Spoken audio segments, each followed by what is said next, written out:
tame me. You can't catch me on the run, cause I'm gone, yeah. I blaze trails, set fire to what's behind me. No, I'm never looking back, I'm on the run. I could only ever be what I'm made to be. It feels good when I'm living on the edge. Watch me now, go like thunder, gonna sacred ground. Can't stop me now, I don't give up and I won't back down. I'm a force of nature, can't be contained. I got a line there running all through my veins. Watch me now, watch me now.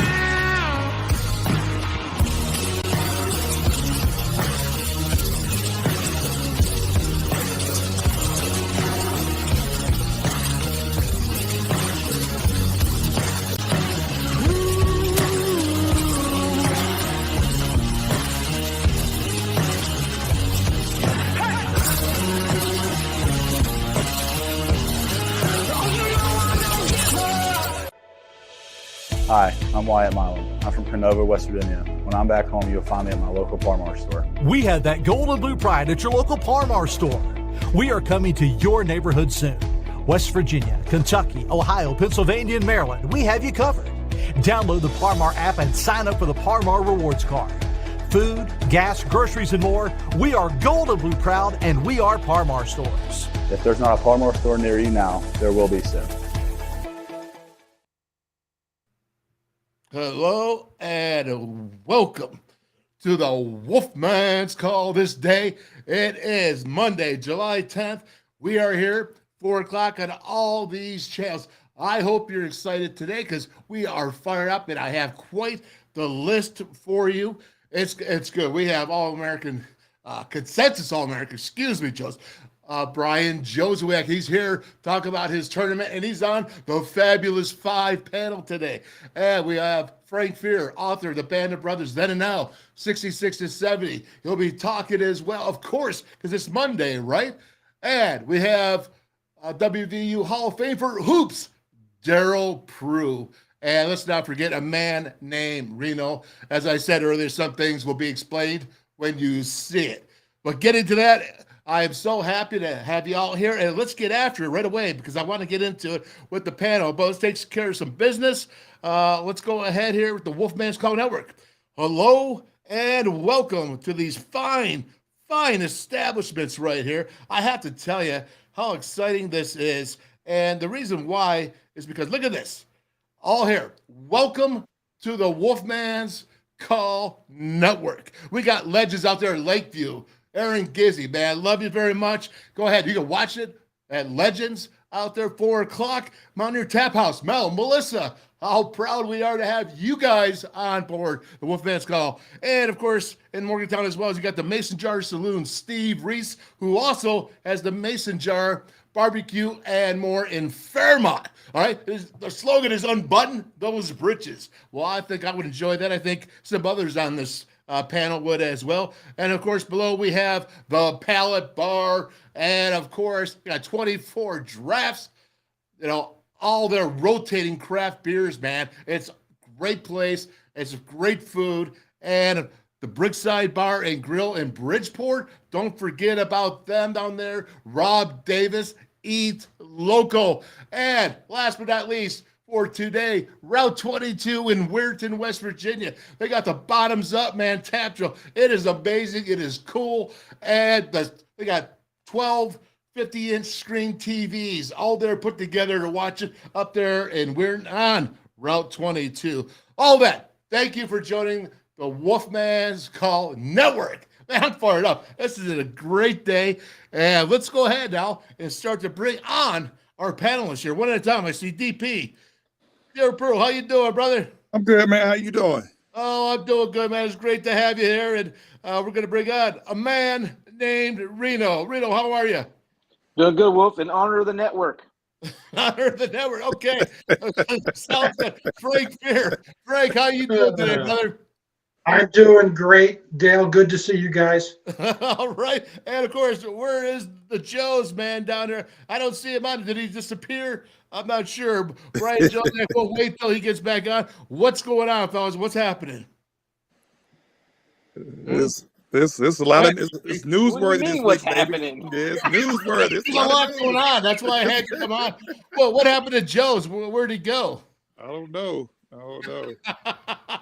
All right. Well, we got Pod here watching live, man. So that's cool. All good stuff there. And again, let's get after it.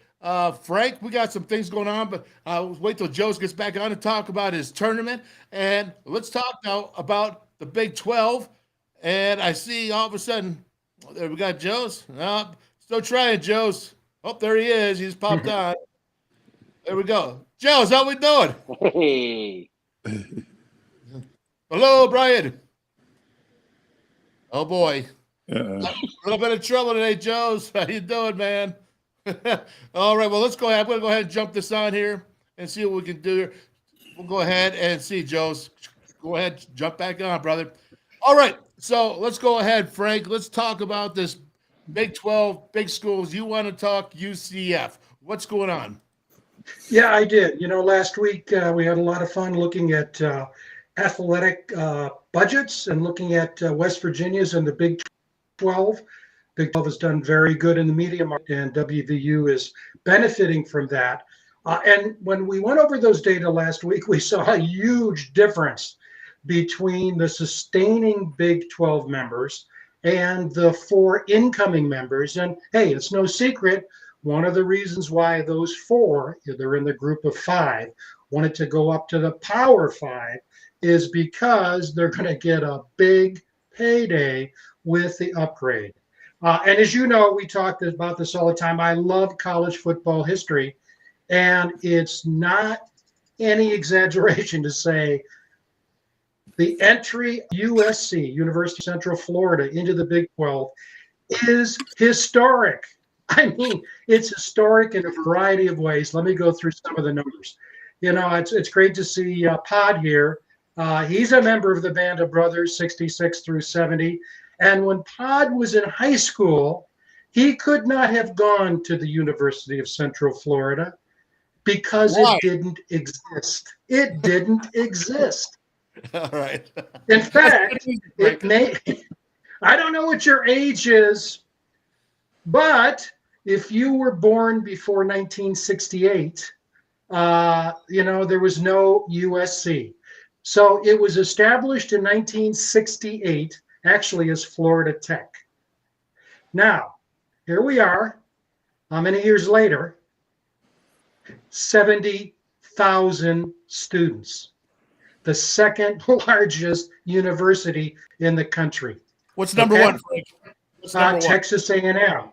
Oh, But- good answer. Good answer. Hey, boy, we didn't rehearse this.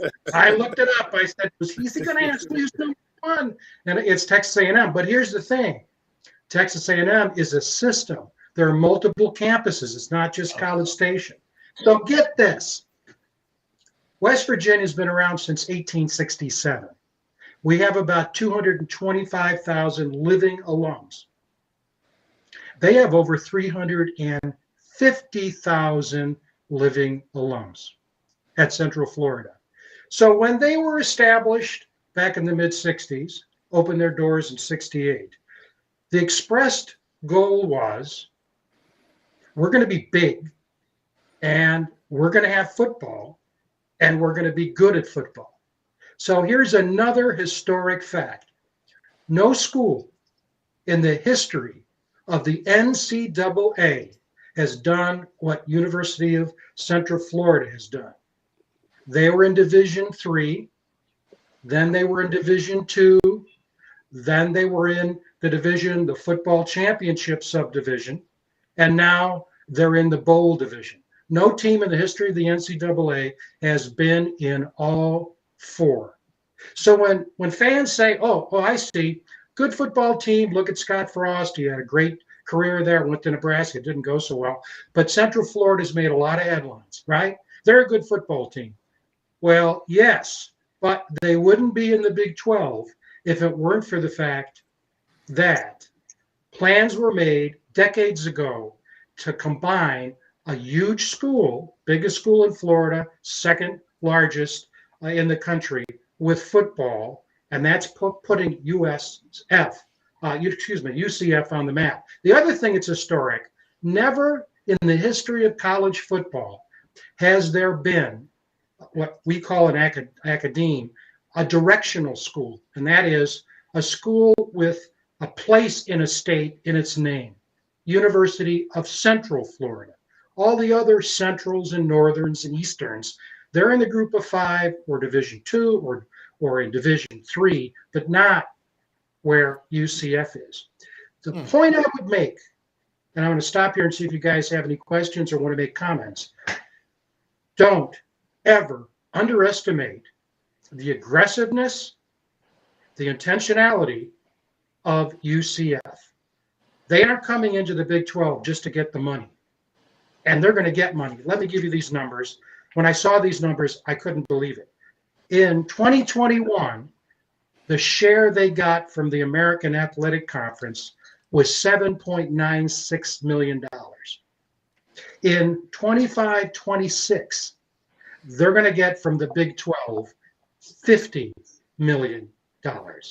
This is but wait a second, because that's the same thing that WVU went through, a little bit smaller number-wise, but relatively. That's why WVU had to get to the Big 12, Frank. That's why they had to do this. I mean, DP, Reno, you all know this, man, is that we'd still be getting $8.79 million in the American Conference, and that's why you would have never seen this $50 million brand new facility at WVU football. You would have never, that we could compete with the other schools in facility wise. You would have never seen that. So, DP, what do you say with that, man, about that? Was Central Florida? I almost said South Florida. No, we're talking Central. I mean, I think we could talk about who built the new practice facilities, but it's football. Like the football drives everything. We go from Atlantic 10 to the Big East. The Big East wasn't a bad league, but it wasn't like Big 12. And the Big 12 is taken into a whole different level. And they made some changes around campus too. So I think, this kind of money helps the school and drives these programs. And, and we can't be in 12th place, going into a season and you getting that kind of money. Wait a second. Okay, let's go. Hey, a man named Reno. And if everybody wants to know who's a man named Reno, he's Reno Bellamy, which I have a story about him sometime I'll tell you. Reno's been on the show numerous times. He's been fired 3 times. Fired 4. So let's go for how many times? See if he can get fired the 4th time. So what's your take on that? I don't know. Well, if you guys are losing me on this, I mean, there's a lot of history here in West Virginia. Moving around and climbing the ladder, it seems like trying to improve on each time they move up, and then I feel like we're almost there, and now we're ranked last. I mean, I don't know how this. We're ranked last in what the media poll is telling us for football. We're not ranked last in facilities.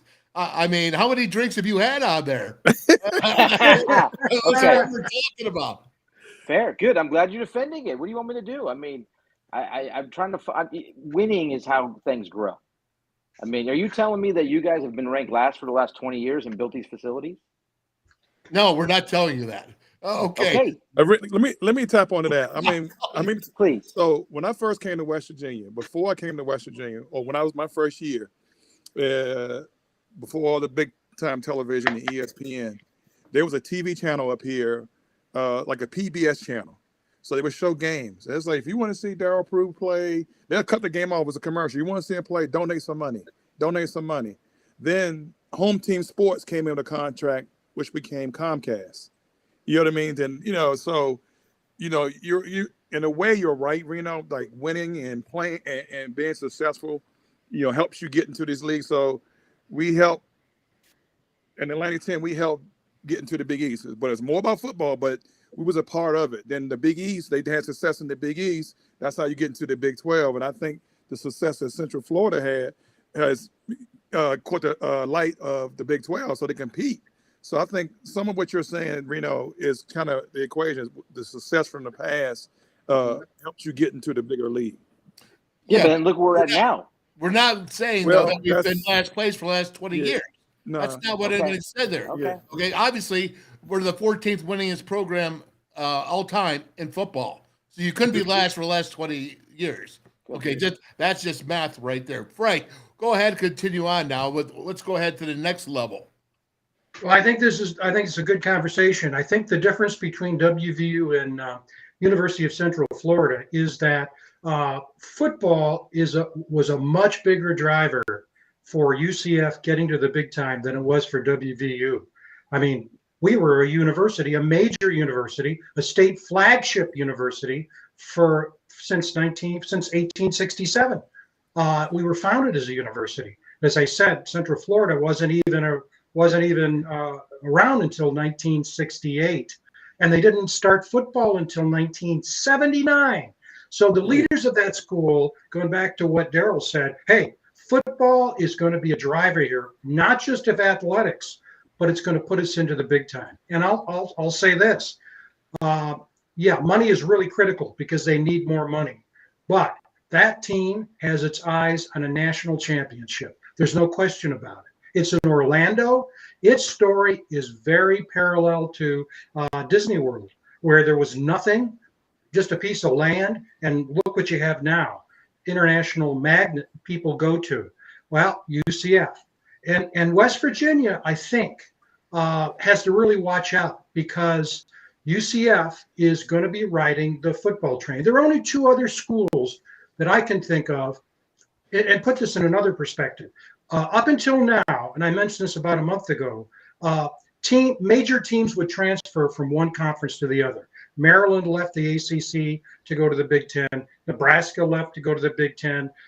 We had Missouri left what was the Big Eight, now the Big 12, to go to the SEC. We've had all of that stuff, right? Well, this is the first time a team has not this year. These four teams didn't come from a major conference to go to another major conference. They got to bump up in a significant way. The only other two teams I can think of are Arizona State and Florida. And Florida State might surprise people. Let me say a few words about Arizona State. That football program was a nothing burger until about the 1960s, late 50s. And a guy by the name of Frank Cush, that name may not mean a lot to a lot of people. This guy ate stones for breakfast. He was a player at Michigan State under Duffy Doherty and Big Emond. And he went out to Arizona State and put that team on the map. They were in the Border Conference, which doesn't even exist anymore. Right. And then in 1979, they got an invite along with Arizona to make the Pac-8 the Pac-10. Arizona State now is another huge university, well over 50,000 students. And there's a lot of talk that Arizona State may end up either in the Big 12 or the Big 10. One of the things that's interesting, I'm laughing, is Florida State's the other one, which is interesting. That program goes back to the 19th century. Then they didn't play football until 1947. Why? Florida State University was the Florida State School for Women. Did you guys know that? Florida State School for Women. And they regenerated the program after World War II to get the GIs. And lo and behold, in about 30 years, that team goes from 0 to 60. And a lot of people don't know Bobby Bowden came to West Virginia from Florida State. He was the wide receivers coach. And then he went back there, and obviously we know the rest of that story. Now, those are two interesting stories. Well, let me throw this in, Frank. Let's go here with UCF. So you're saying about this, how aggressive they are. They're coming on. You're talking about, let's go down to Tampa, USF, University of South Florida, see what they're missing by missing out on the boat, because they have 40,000 students as well. Huge. But they're missing the boat. And think about this. So let's go back. You say Nebraska joined the Big Ten in football. They got worse, okay, in football. Basketball, I think they about stayed the same. But you go ahead and you look at, let's just say, for Maryland, leaving the ACC to the Big Ten. They got better. I think they're better now. I think they're competing better. I think they're better than most ACC teams now. But then you go ahead and you look at Rutgers, who's left the Big East, who was always at the bottom, except for a few years with Schiano, the head coach there when he was there. And now they're in the Big Ten, and they're actually making some moves. Again, it all comes upon what your perception is and what the money dollar is. And That's when right. you look at it, and WVU, if they would not have gone, when Oliver Luck said you got to jump ship, you would be looking at a USF right now. How far ahead is WVU in the coffers? In the coffers, right? With the money I'm talking about, than it's Cincinnati. Then it's Cincinnati, being that they've been in the American or UCF, even though they have 70,000 students, 350,000 alumni, they're in a better situation than WVU, but they're not getting those millions directly from the TV deals. At least it's coming now. But again, where would WVU right. be? $8 million. So again, I guess I'm stressing the fact that even though fans did not like the Big 12 because of the geographical distances, it was essential for WVU because we're in shortfall right now. Where will we be without the $35 million that we were missing before? So again, as we're looking at this and we go back, you got to retrace the steps because what I'm seeing is a pattern, and that UCF is getting there. BYU is now getting in, but they got their own funding over there and their own crowd for different reasons. But you go ahead, you look at Cincinnati, is going to get that money now. That's going to be big. And then, of course, the other one, Houston. Come on now, you know Houston's got some coffers there. With Dana Hogerson, he's ready to fly. So, again, you got to look at this. And when it comes to the reality of the situation, and West Virginia is now, and we'll get to this later, but 14th in a media poll, and these other 4 schools are ahead of them. Whoa! That's crazy, man. That's crazy. Reno, what do you say to that? I don't know. You guys are making my head spin with all this past knowledge. I mean, I'm from the West Coast, Wolf. You know, we're talking about USC Trojans. It doesn't matter. What has happened since these teams have joined Power 5 leagues with money? Don't worry, D. I'll get to you next. What has happened? What do you mean, that they've jumped above us? Is that what we're talking about? Wow. All right, no, we're going to move on because West Coast. D, go ahead. You guys make my head spin with this information. I think a lot of it too is like you talking about Texas and you're talking about Florida, where all the football players are coming from. Like, let's be real. And like, like that's 2 hotbeds. You got all them schools that at one time was battling with each other. Now they got the same kind of money. Now they're on equal board with them. I think, West Virginia, no offense, we got Pennsylvania, DC don't have no, Baltimore don't have much. You might have something every once in a while. New Jersey doesn't have much. All the football players are coming from, Florida, California, Texas, sometimes in that region down south. You know what I mean? So I think it's a natural move for them because they're close. Like say Central Florida is close with Florida State and University of Florida, but now they caught up because now they got the same opportunity to recruit because the money is the same. It's a lot of it has a lot to do with it too. Geographic locations. It's hard to the basketball, football teams, local games. I mean, away games are a 2-hour plane flight or 3 hours a plane flight. But at the end of the day, it's just like it's recruiting. Then you got to stick with the guys who you have. If it's no improvement, you can't do this every 3 years and think, you're going to build a program. And it's not going to happen, especially in football. You know what I mean? And basketball is the same way, but especially in football. Okay. All right. Very good. Excellent conversation by y'all, except one. Okay. A man named Reno. Frank, is there any last point you want to put on before we go to the next conversation? Do you want to finish it off, sir? I just want to come back to the point you made earlier about Nebraska getting worse, and why USF's University of South Florida. It's pretty clear the leadership, presidential leadership, board leadership at USF does not view athletics and football as important as the UCF leadership has over the years. That's the reason, number one. And I'll close with this point.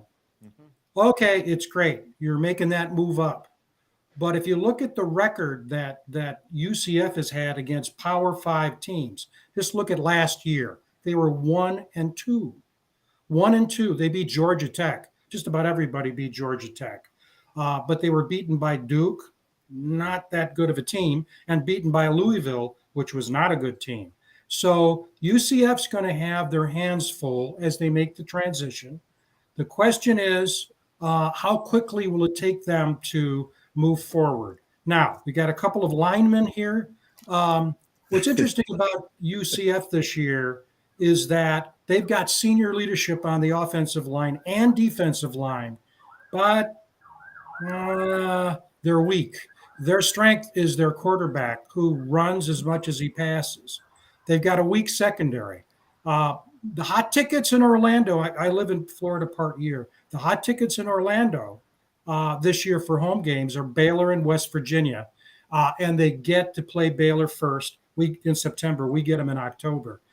I think with our offensive line, with Donaldson and others at running back, with the dynamic duo we have at quarterback, I don't think West Virginia will be favored going into that game. And the crowd's going to be crazy, but it's a smaller stadium, 45,000. We've got a damn good chance, I think, of going down to Orlando in October and beating them because they have a weak secondary. Their lines aren't that good. They got a running quarterback who's always a play away from getting out of the game. Running other than the quarterback is not that strong. We'll just see. So, but what I am saying in the long term, watch out for the Knights. They are aggressive. Well, let me just go with that. Joe, you hear me now, brother? Yeah, man. Oh, there we go. There's Sorry, the I was looking for. Hey, man, listen, we got that that phone of yours. It's gonna get updated. It's all good, man. You look great. Throw this right in the lake. Well, now I want you to talk about this because the last thing is that we've been talking about is UCF's emergence. Now, you have inside track to that because your son Thor went to USF and UCF. You live down there, so you're very familiar with it. And UCF is now in the Big 12, and USF is left out once again, just like they were when WVU got in and Louisville went into the ACC. Okay, what is the difference? What did you see, Joes? And we have to move on to here, so just go ahead and briefly sum it up. But what did you see between these two programs and the rise or fall?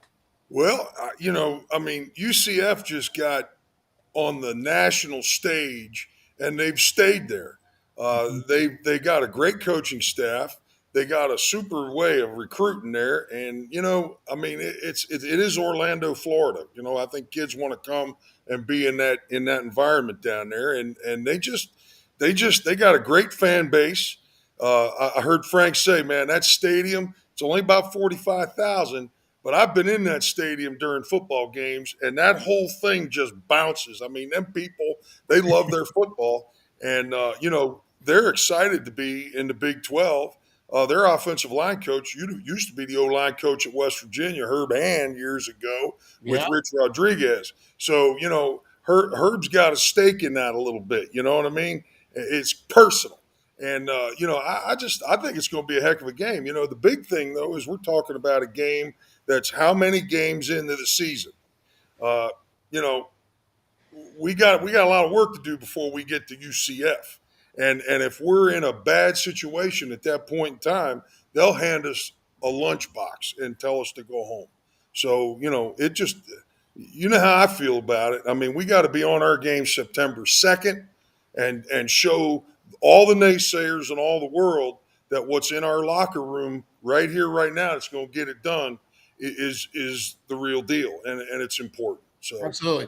All right, Joes. Well, let's go ahead and move on to this because you did have issues before. I don't want to forget this. This is the big reason why I wanted to have you on was because it's your tournament, man. Your 33rd annual Legends Golf Classic for WV Medicine Children's and for the Haas Foundation, which I didn't add on before. So Haas, Jeff Hostetler, Haas Foundation. And again, tell us about it, brother.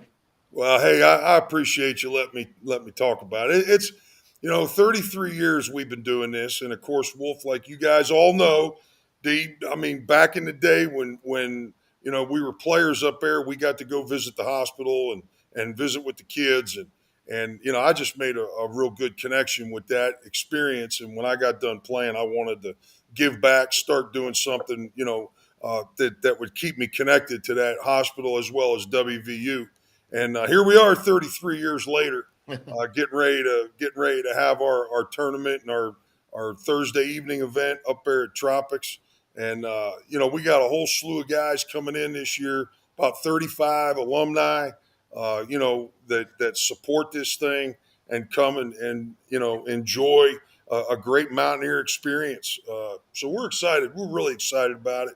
Like I said, we got a bunch of guys that are going to be, coming in as the week goes on, and Thursday night we kick it off, and it's exciting. It's exciting. There's no doubt. If you want to join, do you still have any teams that could join, or are you sold out? You know what? I think, brother, we were just came out of a meeting a couple minutes ago, and we are maxed out. We got a full field for the golf outing. We've got all of our corporate tables sold for the Thursday evening event, and I gotta say, I see Parmar up there in Pepsi. I can't thank those folks enough for being on board and being part of our team and helping perpetuate this thing into its 33rd year. And then Thursday night, Iron Synergy is our main title sponsor for that event. And everything we raise Thursday night, there's a meet and greet with the legends. We got a live auction. We got a great band called Artistry coming out of Pittsburgh, going to jam after the show, a couple of guest speakers, and the live auction, all the proceeds that we generate Thursday night, like you said, Wolf, goes directly to the Haas Foundation. And, of course, Jeff's on the board. Jeff spearheaded the 10th floor at Children's Hospital, made it just a really special place, a space that the kids can go and get away from the monotony of being in the hospital. And, he's the guy that puts the money where it needs to go. So everything we raise Thursday night goes right to the Haas Foundation and right to the kids. And then Friday's the golf outing, and we go out there and hack up with a 6-man scramble and just have ourselves a hoot. And all the while raising money and awareness for that great children's hospital we have right here in Morgantown. And I have to mention that it's at Lakeview Golf Resort, which, of course, Legends Sports Bar and Grill is there, who's one on the WolfMan's Call Network, right? The voice. Yeah. Love it, baby. And if you do want to contribute, you can still give regardless of the sellout. I bet you Scotty would let you on, but if you contact Scott Sears at SSSears37 at AOL.com, or you call it out there, 304-376-3681. I bet you he'll let you give or actually even just come. Because you want to meet and greet, you can still come. Thursday night. I mean, we sell tickets at the door. All right. It doesn't have to be a corporate table. I just mentioned that we were sold out with our corporate tables. But no, you come by yourself, bring a small group, come hang out with us. And like I said, at 9 o'clock, is going to be one heck of a band, man. These guys are a rhythm and blues bunch. I've seen them perform. They're dynamite. We're going to have a great evening. And hey, if you want to come on out to Tropics Thursday night. Everything kicks off at 6 o'clock, and it's a hoot. All right, very good. So I'm going to give Reno one more shot here. Go ahead. Oh my God! And I'm going to say you are the printer for this with the stationers. You actually take care of this. So how good is a Thursday night event, Reno? Oh, it's an excellent event. I mean, I've been attending for the last 4 years. It's one not to miss. And this year they got a big screen TV. I think they're going to be showing some highlights of some old WVU stuff. I think maybe Joe's can correct me, but yes, we are. And that raffle is a pretty cool raffle. I don't know if you're allowed to. I mean, does it matter? It's a WVU pistol. It's still the pistol? Yeah, but it's a blue and gold 9mm. It's a beautiful handgun. But whoever gets it, if they want to put the WVU logo and all that stuff on there, they can do that. But yeah, it's available. A lot of laughs, a lot of good people. Proceeds for that actually is going to the Buddy Walk for the Down syndrome crew that we've been supporting for quite a while. That fundraiser is going to go to them. They need some help this year, so we're teaming up with them and going to steer that money towards them for the pistol raffle. Yeah. All right, great job, Joe's, once again. And so, DP, I'm going to go on here with you on this, and let's point this out here. Reno, you're still on, Reno. I have it actually out. Good job. Okay, but let's go to the ABL. This July 15th. DP, it's West Virginia. You're coaching on it. It's happening right here. What's going on? Yeah, me and Jared West is coaching. The West Virginia is playing against the Maryland University alumni over at over there, Fairmont State, on Was it Saturday, right? Yeah, Saturday. Actually, Joe's, I'm coming down Thursday because we have a practice. So Oh, cool. I'm gonna stop by. I want to Heck stop yeah, by. man. Yeah, Absolutely. You know. We got to put some basketball highlights on there. I don't know if we still got that old reel. Hey, old 16 millimeter. Hey, Darryl, let's make sure though that you're gonna have to dance now when the band comes on. Oh, you know, God. you're gonna have to get out there because the dancing bear right here is gonna be going. Oh God. All right, very good. So listen, one more thing here, DP, is I got to move this over here and show this. Okay, let's talk about these camps here. What's going on? Best Virginia Skill Camps, Milan Park, Monday, July 17, 12:30 to 3:30. Best Virginia, get your kids signed up. And the Bridgeport Sports Complex on Wednesday, July 19th. So you got all this Best Virginia. They're just so active right now. Yeah, that's different from what I'm doing on that week. I'm doing something with J.R. Toothman, Toothman Ford in Grafton. He's having a free camp in Grafton. I did it a couple of years ago. I did it a couple of years ago before COVID. And we went in there and we did a camp. We had about 50 kids show up. You know, it was all free. He does a good thing for the people of Grafton. He try to bring them a different view of things. So I'm doing that Monday and Tuesday. So I'll be in town for almost a week. All right, excellent, good job. Now let's get to what we were talking about. We talked about the Big 12. We talked about UCF, and we talked about we got to go ahead and now dive into the Bob Huggins situation coming back. What's happening with Bob Huggins? What do you think? I'm going to start off with Mr. Frank Fear. I know, Frank, I've kept you quiet here the last few minutes, but normally we let you just roll, brother. But there's a lot going on, a lot of people here. So go ahead. Let's talk about this Bob Huggins situation. Set it up for us. Well, first of all, I enjoyed listening to what you guys were talking about. It's great work. Great work, you guys. I appreciate that very much. Benefits a lot of people. I thought about this. This is my take. Sometimes it's good. I think, as you know, Wolf, I was in university administration for a number of years.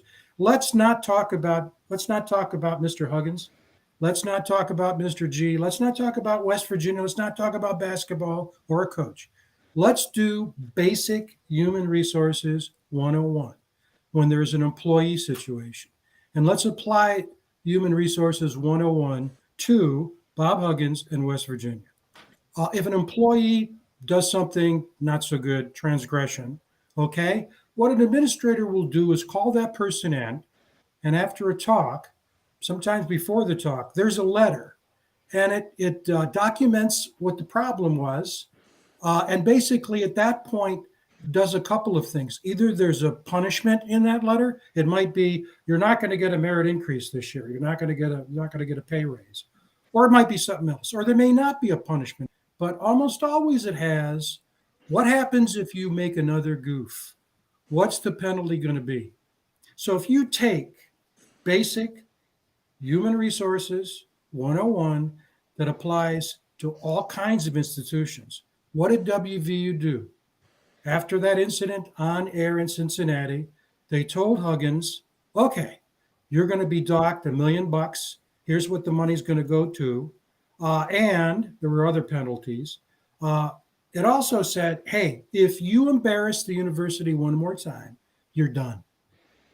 So he's got a blood alcohol level of 2.1. How he was even conscious at 2.1 is amazing because you usually black out, or typically black out. And when you get up into the 0.40 range, your life is in danger. It was an embarrassment to the university. And very quickly, they terminated him. Now, there may be legal issues involved about the resignation letter. It had to be a letter maybe signed. I don't know, but because I don't know what the conditions were. But when I look at this, there's nothing extraordinary about this. It's the way that employee transgressions are handled all over the world, certainly all over our country. And it's not just in athletics or universities. And so I look at this, it's political. It has really nothing to do with an employment situation. He's lawyered up now, and I'll close with this.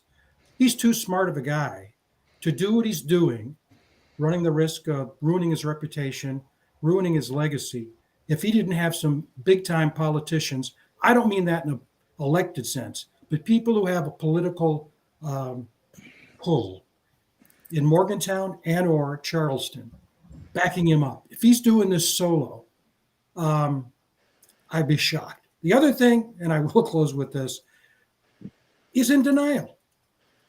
People who have a problem don't act like this. They basically say, you know what? Look at what has happened to me. I can't stand this anymore. I'm going to dedicate myself to improving my life. Now, I'm being very blunt, and I'm going to have to look both ways when I cross the street today. But I'm telling you, yeah, we can get all hot and bothered about this, but it's from a political point of view. From a straightforward HR point of view, WVU handled it by the book. All right. Thank you, Frank. And it's Wolfman's Call. That's what this is about. Putting your opinions out there, man. DP, what do you say about the situation? And I'm going to go a step farther from Frank, and I'm going to say this is Bob Huggins now, and he is lawyering up and saying that he is not going to have any charges against him because with the diversion program, for what I understand, and this is what I'm hearing about from lawyers, is that he can get that expunged. But he still did it. I mean, like it's legally it doesn't happen though. Yeah, but legally, but he still did it. It was a report. You know what I mean? Like, I don't know how many DUIs or whatever he has or whatever. I just think, he should have waited. Like, had the year go by and didn't ask for reinstatement. Let it die down a little bit. Like, everything is really hot with the situation, and he called in the radio. And then, a couple of weeks later, this happens. I mean, like, it's then let's let it go away. You know what I mean? Let the guys coming in and whatever. And like, do he tarnish his legacy at West Virginia now doing this? Do they do stuff for him, after this because of what he's doing? Suing the university? This is a lot. It's a lot. And I think it's unfair. I think it's unfair to the staff that's there now to Josh, to all the guys. That's my next question. Don't jump into that yet, because I want to go here to Joe's. All right, Joe. So you see in the business, you're a football guy, you're an alumni guy. Obviously, you care about the university, you care about the athletic department. Bob Huggins' situation, they're saying that he never did resign. That the letter was or the text was from his wife, June Huggins. He was not.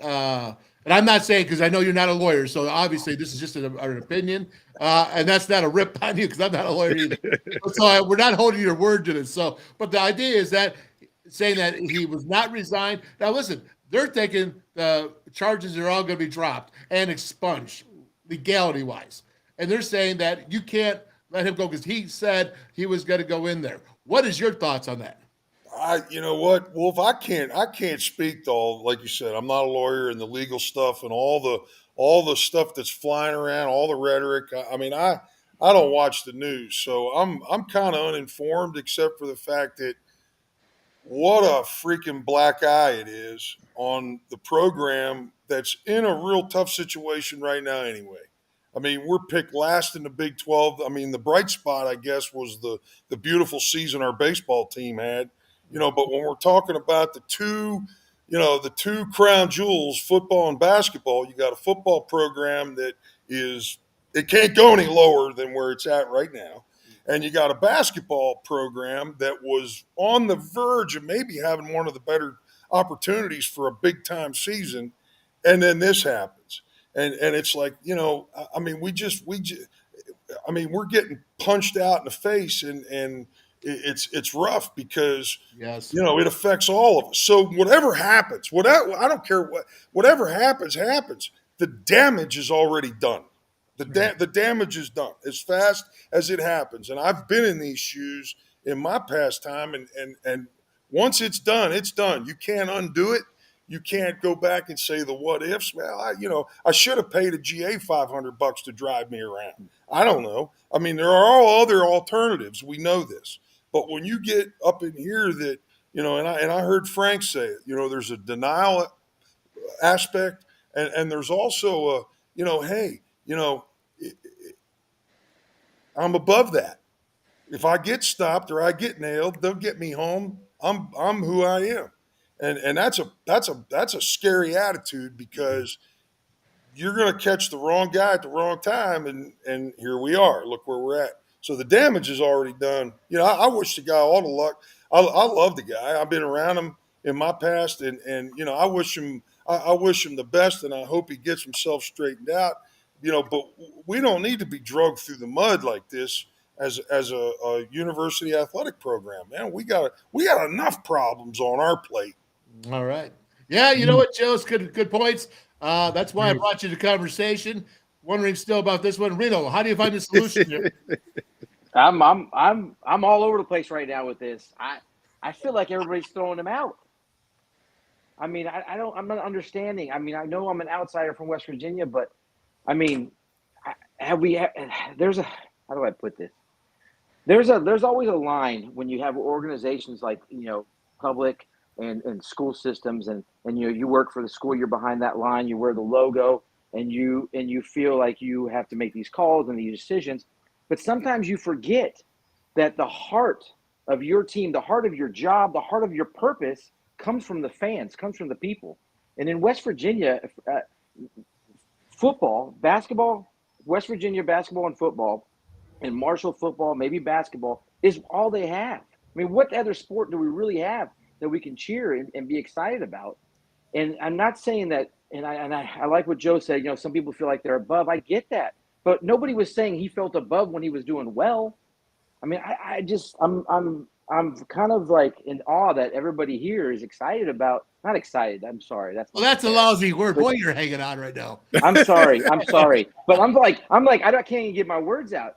I mean, there's so much opportunity here from a point of how to turn this around, a point to utilize this to really recharge the entire state of West Virginia. And yet we're going to hold on to the fact that I'm an administrator, saying that I said that if you mess up one more time, if you, like, and Frank said it, embarrassment, which thank you for using that. If you embarrass me one more time, you're out. Really, let's look at every situation differently. Number two is it's a different scenario. But at the same time, I still go back to our first conversation of why can't you utilize this in a positive way? And I don't think he says he's above anybody else. I'm not hearing that. Maybe I'm wrong. Maybe I'm not in the circle where I was there, where he said, I don't care, I'm above them. I thought he said that I would be willing to go and seek some help. And you take a guy like that has that much. He's in. I'm sorry. Let me say this. Hang on, D. Let's let him finish, and then we'll get there. Hang on. In a scenario like this, if he's willing to do that, and you're able to take a person who has so many people looking at him, from young people to older people that look up to somebody, and they could say, I fell and was able to get back up and was supported by everybody. That means you can too. That is gold. That is an opportunity to really make a difference. Now, can this be done? I don't know, but I would like to see that approach versus this, like, it's time to start over. I think we got you. Let's go. Darryl, all right, quickly say what you wanted to, but then I want to talk about Josh and the team. Yeah, I think people forget in the last 2 years hasn't been really good years as far as the basketball program. We skated through this year. You know, last year was bad. You know what I mean? Like, everybody loves them. I get it. You know what I mean? Like, you know, making excuses for them. I'm like, but if I was the coach, I got a DUI, I'm out. There's no questions. I'm out. You know what I mean? But it's I don't, you know, Jozwiak probably hit, you know, he hit on something that people don't know about, this and that. You know, the thing I think what Joe's is saying is he thinks he's above everybody is because now the way he's acting, not because of what he did. He could have got himself together. He ain't let this die down a little bit. Now I want my job back. He could have waited. It was an intern. He could have waited a year. Excellent. We're going to go back to Josh later. But Frank, let me let you finish up on these last thoughts about Reno, giving him an opportunity. I think what Reno's saying is we don't have to. The university didn't have to give him his job back, but they could have maybe suspended him and then put it behind him and let him be an ambassador for WVU. I think that's what Reno's saying, to regenerate, to use it as a good. And maybe you find Bob Huggins out of rehab would be the best thing against drunk driving to affect a lot of people. I think that's what Reno's coming at. What you say there? Well, you and I have talked about this not only on air but off, and I think that's a very reasonable approach. The challenge here is from a personnel administration point of view. Sorry, because when you make a decision on Huggins, you got to say, okay, well, what about a person who may work in the cafeteria who has done something wrong? How is it? How do we going to have policies that are all over the place? If WVU had said after the Cincinnati statement said, okay, what we're going to do, we're going to walk a different path. What it decided to do was to take a really strong approach and simply say, one more problem, you're out of here, which tells me, and I don't know if this is true, there's more to this than just two incidents. I just don't see a person like Gordon Gee. And let's not forget, it's easy to forget that Gordon Gee said something, I think at a Big Ten meeting when he was president of Ohio State, that was not an anti-Catholic slur of Notre Dame, but a very negative statement about Notre Dame. And he was removed from office very soon thereafter. So, in a way, when you think of that Cincinnati situation, Gordon Gee has experience from his own life about saying things about people of a certain religion and an institution that's Catholic and then paying the penalty for it. Okay, well, that brings up a good point. And let's go here and I'm going to leave this open to anyone that wants to jump in on this conversation. I'm going to say, all right, Gordon Gee, did he handle this well? Did they get their lawyers lawyered up this whole situation? Did Ren Baker get lawyered up for this with their lawyers and saying now that there's all this confusion that they took a resignation from June, his wife, all this stuff that they're saying, did they jump too quick? That Bob Huggins offered to go into treatment, but they said no. 30 minutes, all these things that are out there right now. Is there a case? This is not a morality thing of is Bob Huggins dragging WVU through this or not? Did they screw up the administration? That's who wants to tackle that one. I think it's easy. I think it's easy to point to the administration because all the stuff that's going on. Is it actually documented or is it just what the lawyers putting out? So it's like, is it documented in court? That's what's happening, or is it just what they putting out there for the fans to have his back and to put pressure on administration? I think it's a very different situation and a difficult situation because nobody has snapped back like this before with the kind of weight that Hugs has had in the last 15 years. And with Ren being new and G is he's been there for a minute. He's putting a lot of pressure on them. All right, very good. Joe, you got?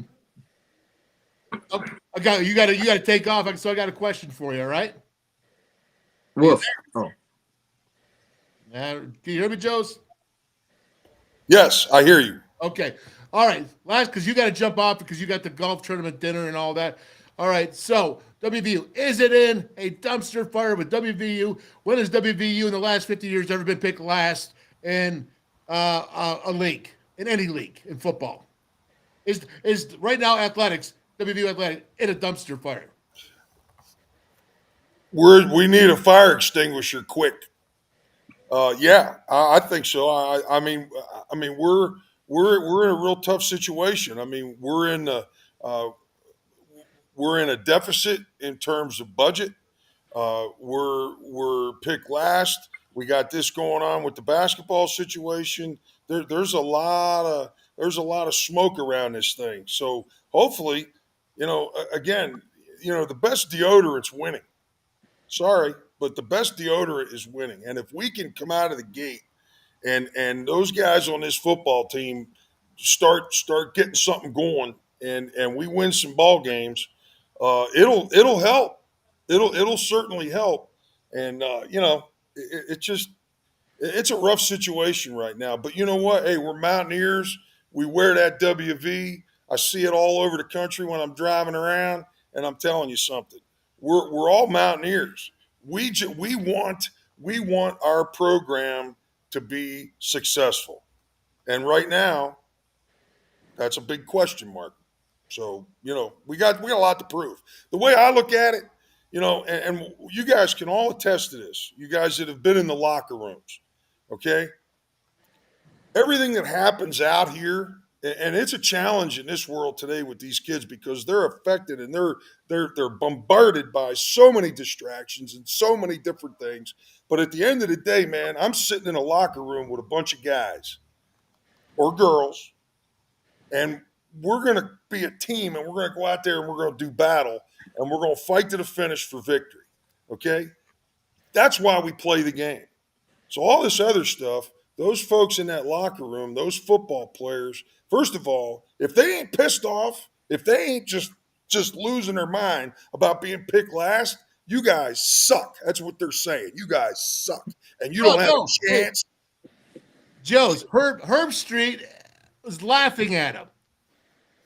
Yeah. Oh, I know. I'm just saying. But you know what? Yeah. Okay. So back me in a corner. What happens next? Am I going to curl up and feel sorry for myself? Am I going to jump in the portal and run away like a little baby? Or am I going to stand there and fight with my brothers until all the blood's gone? If a deer gets shot, that deer runs until the blood's drained out of him before he drops. That's called fighting to the finish. All right? And that's what we got to do. And the Zach Frazier's of that locker room, God bless him, because NIL money could have stolen him anywhere. He's one of the best in the nation. You know, UCF lost their starting center to Miami because of NIL money. All right. So for Zach Frazier, but see, Zach Frazier's a Mountaineer. Zach Frazier's got the blood, man. He ain't going to run away. He's going to stand and fight. Now, if we can get all those guys doing that together, then we got a real opportunity. And we do. We got to, you want to shut people up? Win ball games. There you go. Win ball games. That gets everybody, and then people start jumping on, and the wheel starts rolling, and the bandwagon's pushing down the road. Otherwise, everybody's going to jump off quick, and you know it's going to be a long year. Happy Valley, Joes. You've been there. You know what it's like. Oh, it's insane, man.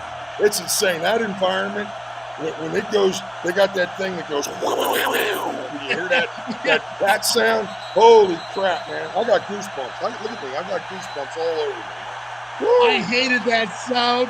I wanted to absolutely grill somebody every time I heard that. Now, they usually did something well that play, if you remember. You know, nobody in their right mind was giving our 1982 football team a sniff of beating Oklahoma. And we beat Oklahoma. And we can go through season after season of those types of moments. So these guys have an opportunity to seize this moment, man. And if they can, okay, great, okay, we don't get a victory, but we freaking put some knots on those guys and we show them that we're in the game to fight. And then we mow over top of Duquesne, and then we got Pitt at home. Pitt at home, to me, is so important for this football season, you know, and we got to smash Duquesne. If we let Duquesne hang in there, and that'll be rough.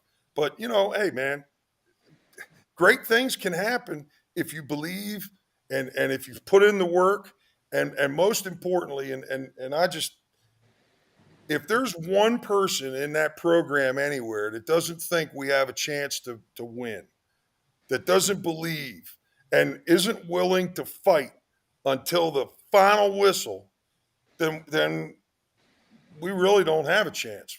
So, you know, I'm excited. I'm excited to see what they got. I'm excited to see those guys in that locker room and how they respond to all this negative stuff that's flying around. You know, how well do you handle that, and how well do you channel that into your personal performance and your team play? So I'm excited for the season. Good deal, Joe. Mike Rollins says you're absolutely right, 100%, brother. So I mean, you got one there. I don't, you know, I'm going for you.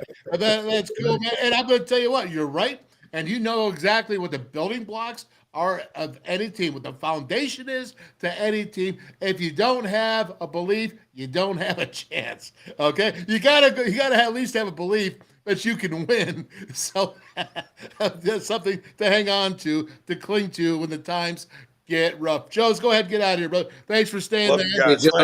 Yep. Brian Jozwiak Golf Tour, 33rd annual one, happened Thursday night with the big event starting at 6. a band kicking off at 9, but you could go ahead, get in there. I showed you with Scotty Sears. You could go ahead and you can contact us. We'll find a way to get you there. Joe's, he's going to a dinner for the golf tournament. And let's not forget Parmar and Pepsi there for that golf tournament, going to WVU Medicine Children's, the Haas Foundation. And before we get going on here, fellas, I still got a couple things I wanted to go over with you guys about, but I have to run this 30-second commercial right here. And it is Parmar Store, so we got to take care of Parmar. And how about this? Entering for the second time on the show, Abby Pearson. Hi, I'm Abby Pearson from Pittsburgh, Pennsylvania, and when I'm back home, you will find me at my local Parmar store. We had that gold and blue pride at your local Parmar store. We are coming to your neighborhood soon. West Virginia, Kentucky, Ohio, Pennsylvania, and Maryland, we have you covered. Download the Parmar app and sign up for the Parmar Rewards Card. Food, gas, groceries, and more. We are gold and blue proud, and we are Parmar stores. If there's not a Parmar store near you now, there will be soon. All right, NIL in action right there with Parmar Stores, Abby Pearson, Gymnast WVU. Let's not forget about our network. We thank you, Brickside Bar and Grill. Network. What's that? Yeah, okay, Reno. Network. We're keeping you quiet over there for right now. Mason Jar Saloon, Hot Spot, Mason Jar BBQ, the Pallet Bar down in Teays Valley. We got Route 22 in Weirton, West Virginia. Legends at the Gulf, or Lakeview Golf Resort. And did I miss anyone? I better not. No. Okay, we got them all. Oh, I forgot the Mountaineer Tap House. Melissa, she'll get upset with me if I don't mention that as well. Okay, so let's go ahead and continue on with this, and we can bring back a little bit of Bob Huggins because, DP, I want to talk about this, man, is what's going on with what is happening with the black eye with this whole situation, but now Josh Eilert trying to do his job. I think him looking over his shoulders is a problem. You know what I mean? Like him looking over his shoulder, the guys on staff, then the players. The players not, they see this stuff too. You know what I mean? Do they buy into Josh or are they waiting for hugs? So it's like, it's a tough situation. It's like, you can't put your medal down. You need to put your medal down now. You know what I mean? Because this is a whole different situation. You still got guys trying to come in, and you might lose on some better recruits when it's kind of late, but it's like you need to fill the rest of the team out. You got 9 guys now, so it's still not enough. But it's like this. You always looking over here. Is he gonna come back this week? What are he gonna say this week? What are he gonna do this week? You know what I mean? I don't know if Josh is good with it, but I know as a coach I wouldn't be. Frank, the reality of the situation is Bob Huggins doesn't have a chance to get his job back. This is a situation where I think Bob Huggins lost $4 million. Where he lost $1 million, and then a month later he lost $3 million. I think this is a situation where he's protecting his family, and maybe whatever. But I'm saying is that I think there's no chance that Bob Huggins is going to be coaching this fall. Yeah, I agree, and I think it was Keith Hawkins said, maybe an ambassadorial job. That's what happened with Jim Tressel when he was let go at Ohio State. Another university hired him and made him a vice president. He did a great job, and now he's president of Youngstown State. He did a pivot. But I think, what Joe said, and he said this before, and you've said it too, Wolf, and that is this is a wake-up call for all of us. Let's go out there and win some games and be proud of the fact that we're Mountaineers because, you and I've said this, I've said it on air before. I lived through this at Michigan State. And that the story doesn't go away. Nasser was stabbed in prison today. So Michigan State gets back in the news again. And the point is you can't control that. We can't control what Key is doing, what Huggins is doing. Let's go out, be proud we're Mountaineers, fight like hell, and win some games and get people enthused again about their university versus, going back and forth. Hey, Reno, let me ask you a question. If you saw this Mountaineer team, like last year, I didn't see a whole bunch of people on that field going all out, berserk, nuts, hard. If you saw a team that really fought, even though they were insufficient in talent level at this time or experience level, let's go with experience level because there's a lot of freshmen and sophomores that are going to be playing. And let's go with that and say, if you really saw that, wouldn't that give you a little bit of a fever to say, yeah, we like this team. They might be others. Let's watch them grow. Because I can go back to my times and watch WVU. There are times that there's some down years with Don Nealon. There's some times with Rich Rod that was a little down, but they build them up and you could see it coming. Wouldn't that inspire you as the common person fan point of view? Absolutely. I mean, I was almost getting excited when Joe's was talking. I felt like I want to get on the field. I mean, boy, I would like to see that at 5'6". You'd be surprised. But I think, yes, I think if you could see that kind of heart and grit and toughness and people, and they should be pissed. They should be pissed when I mentioned that you guys are last right now, ranked. And I think if they had that kind of grit and I saw that, I think that would generate a ton of excitement, and people would back them, especially in this state. I mean, this is they love it. I mean, this is the heart of West Virginia. That is the heart. All right, gentlemen, I think we lost Frank Fear there, so not sure what happened to Frank. Maybe he had a dinner date too, so we have to wind this up. Is there anything you want to add to this whole situation in the weekend, DP, that you want to add, because you're going to be on tomorrow now talking about your weekly thing with the coaches and your tips for the players, parents, and the coaches, and we're going to have Alan Johnson come on as well with you. So, surprise! Yes, because Alan's not going to be able to be here Thursday, so we're going to combine the two. But go ahead. So, is there anything you want to add about this situation today? I mean, I hope they come to an agreement and Huggs at least get some of his money that he lost. Maybe he'll walk away. But to want to be the coach right now is I just think it's too much of a distraction, and it'd be a distraction for the whole season. And what happens next year? Do they fire him? Do they, you know what I mean? Does he resign? You know what I mean? Like, he's not going to get another contract. So, so it's like, what is the end game to this? I just don't want to know what the end game is. Just on the coach another year, because for the next year they're going to find a reason to fire him. You know what I mean? So I just don't think, and with the football situation, they've been going down since this guy been here. It's time for new blood for probably both programs. Very good. Reno, what about you, brother? You got anything? Nah, I mean, I agree. There's no way he could coach now, but he's got to take care of himself first. So there won't be time to get ready and do all that. But I still maintain it would be a great opportunity to bring him on board and have him transition the guy in, and really continue those connections that he's built. I think that would be a lot of value to the organization. Frank, I thought you jumped off like you had a dinner date like Joe's, like maybe with your wife there. I don't know what's going on. The technology failed me, so got another system. So we're back. Sorry. Right. Well, listen, Frank, I'm going to give you a chance to say what you think, because you watch Michigan State. I want to hear what you think about, is WVU in a dumpster fire? I mean, athletics. Because last week you talked about WVU athletics and you found out their financial shape. The way the money is coming in and going out is not so bad. And in fact, in fairly good shape. So again, looking at that, the perspective, long-term, short-term, no ticket sales versus ticket sales. What's your whole circle view? Well, as you just said, I think financially WVU is in good shape, and hopefully it'll get better. I mean, it's an arms race. I mean, you got to raise more money. But that said, as you said many times, we're in better shape because of the Big 12. Look at what is happening at Northwestern now. They're in a tizzy, and Pat Forty had a great article in Sports Illustrated today. The president said, there's hazing. There's evidence there's hazing in the Northwestern football team, right? We're going to suspend the coach, Pat Fitzgerald, for, I think, 2 weeks or 2 games, whatever it was. Then over the weekend, he walks it back. The players signed a letter, sent it to the school paper. The school paper had information, etc. Schools go through this. There are severe cases.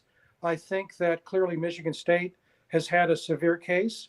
Now West Virginia is being thrown, a number of punches, jabs, body blows, etc. The one thing I know for sure is bad headlines bring more bad headlines, and it's a nightmare and it's terrible. So I agree. Let's go out and win. Let's do something that puts on the front page of papers positive news about WVU. That's the way to get out of this. That's the way to get out of this. I don't know any other way. All right. So, Reno, but to get out of this might be making some tough decisions.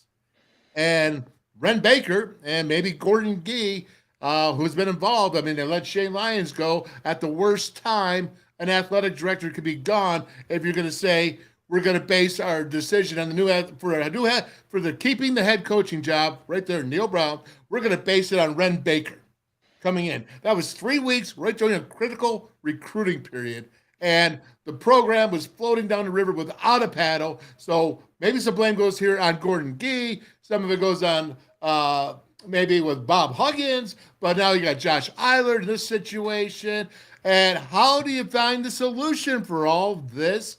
And you're going to have to make some tough decisions. If you say, go out and win, I could say, go out and win, darn it. Go out and win, man. Yeah, win one for the Gipper. But what if your people there aren't capable of doing that? And you have to go ahead and you have to look at what's a bigger picture.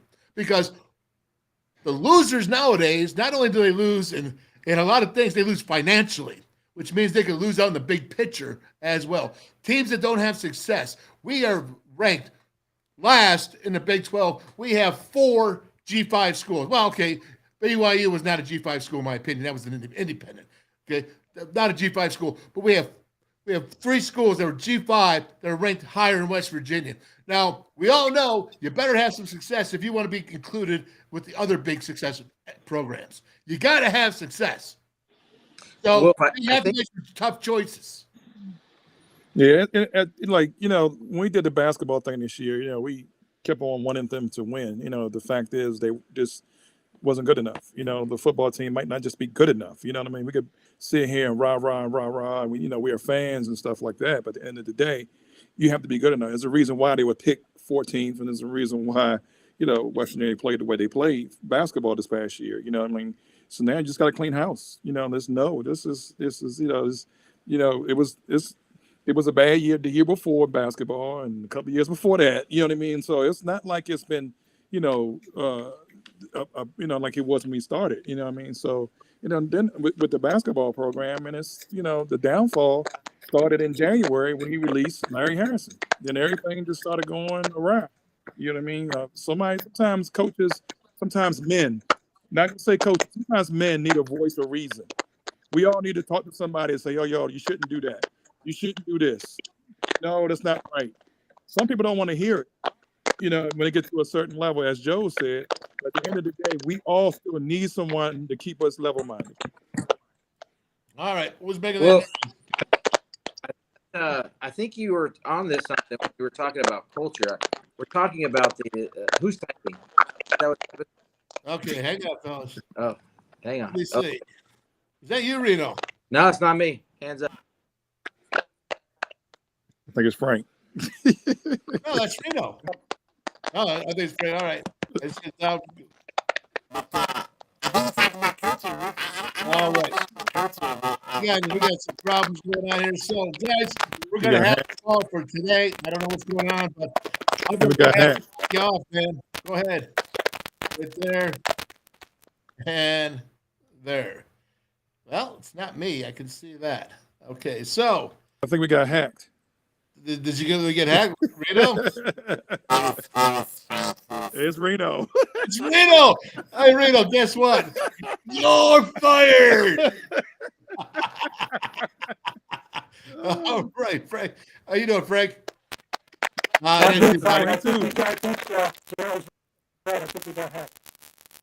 got hacked. All right. Well, listen, DP, I'm going to let you go, bro. We'll see you tomorrow. And I'm just going to get my summation and go. Reno, I love you, brother, but on it. Hey, you're 4 out of 4, man. You got fired once again. I won't wait to see the next time I'll hire you. DP, have a great day, man. You too. He made it to the end. All right. All right. Oh, that is awesome. Oh, man. What a conversation. I don't think we're done with this. I think there's going to be a lot more to talk about. I think we have to bring in some more people. Obviously, some people that have a better clue than what a man named Reno did. And Frank Fair gave us some great information, great insight Brian Jozwiak raising the blood up for the rah in there for the team, and he's right. And then again, DP coming up with some coaching stuff there. Really appreciate them all. I think the summation is is Bob Huggins, the situation, it is what it is. Okay, you can sit there, you can blame this on Bob, you can blame this on Gordon Gee, Ren Baker, driving, whatever it is, it has happened. As Joe said, it's a black eye. So here's the deal. What's the solution? Now you got to come out and you got to say, listen, we're all going to be here working, and what's the solution? And right now you have the lawyers in there. Let's go circle up. Be adults, circle up, and stop giving the university a black eye. I said, is the football program, is the WU athletic program in a dumpster fire? And right now, I'm going to say this. Number one, a media poll doesn't mean jack to me. Okay? Well, the last time I took a media person in there and said, break this person or this team down, what's going on in this situation here? They didn't know much. So when a media poll comes in and says they're going to be last, I don't put a whole lot of stock in there, but I do think the media is listening to people that do know. Okay, so I do think that some teams are not giving the respect to the Mountaineers. Kirk Herbstreit, obviously not saying that the Mountaineers can win 6 games. My whole thing is this. I watched that spring game, and I watched the team, and I thought that there's a need of urgency, a sense of urgency. Jozwiak said it. If you don't have the belief, you don't have a start. You don't have the foundation. But what you need is 11 guys on offense, and then you need some depth with that. So you need 11 guys, maybe 18 guys on offense, maybe 18 guys on defense, and 18 guys on special teams believing in each other and themselves. And then you got to start. And that's how you build a nucleus. But then you have to go in your workouts and train up here. As Don Nalen said, the first year he came in with Darryl Talley, Oliver Luck, Dennis Folks, and so on, he had to train them up here to be winners and knowing how to win and do what they needed to do. So again, I think part of this team, with the lack of experience that they have in their youth, and experience actually playing on the field, okay, experience. Garrett Green doesn't have a lot of experience starting. Nico Marchio doesn't have a lot of experience starting, but you have to make up for it in other ways. And then it also takes some time, but the time is small. The window is closing. But what you have to do is you got to get 18, and believing in themselves, believing in each other, and willing to fight for their brothers. In this day of the transfer portal, in this day of NIL, I still believe in it. Because everybody still got pride for the product they put out individually and pride for the product they put out as a team. So if you're going to go into Happy Valley, as I have, and wear that, represent that, then you better go ahead and you better prepare now and been preparing for, as I've been calling for since the spring game.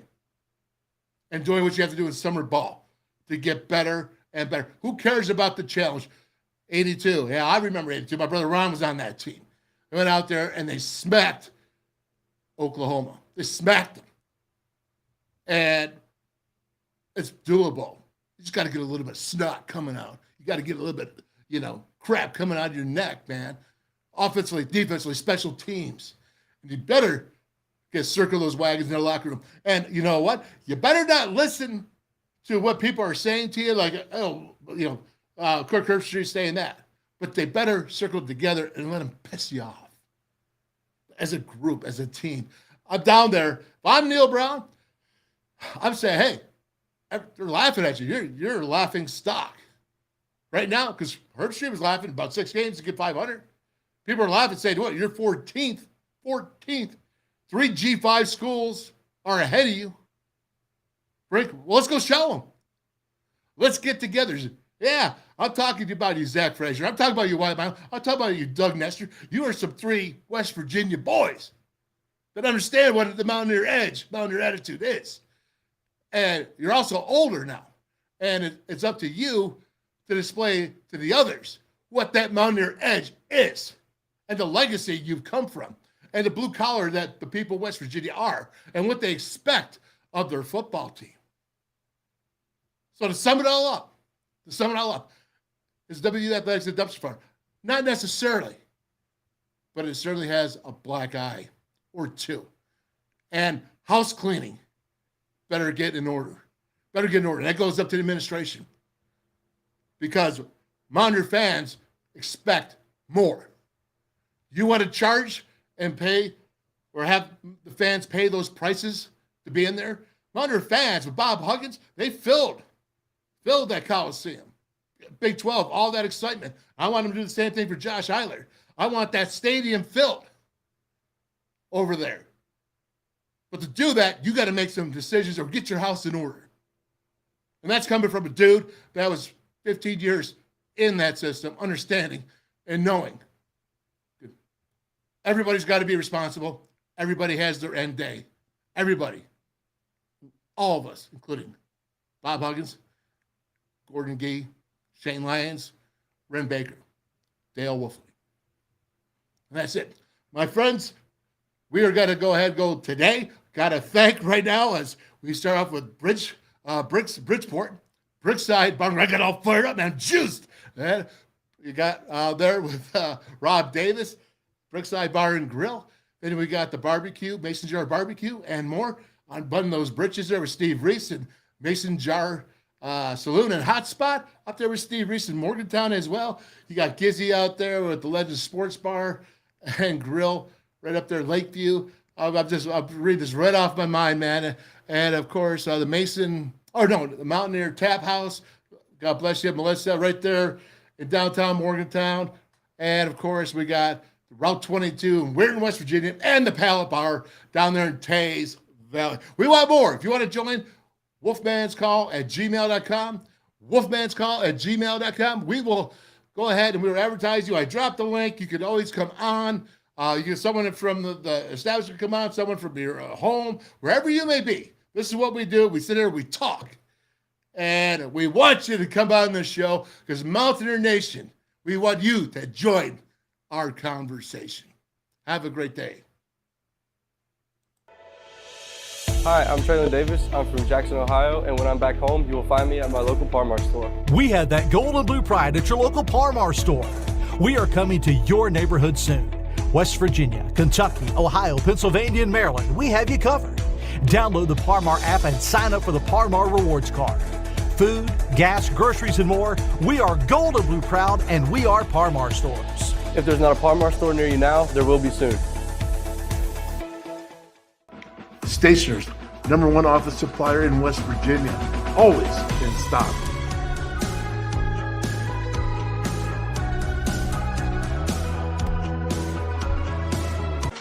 How many? The anywhere, anytime chargers, powering a connected world. Never buy AA batteries again. Rechargeable 500 times plus. Paul Mini AA USB lithium battery, as easy to charge as your cell phone. Sustainable energy. Stay charged. Go green, save green.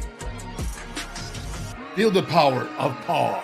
Order now at paulmini.com.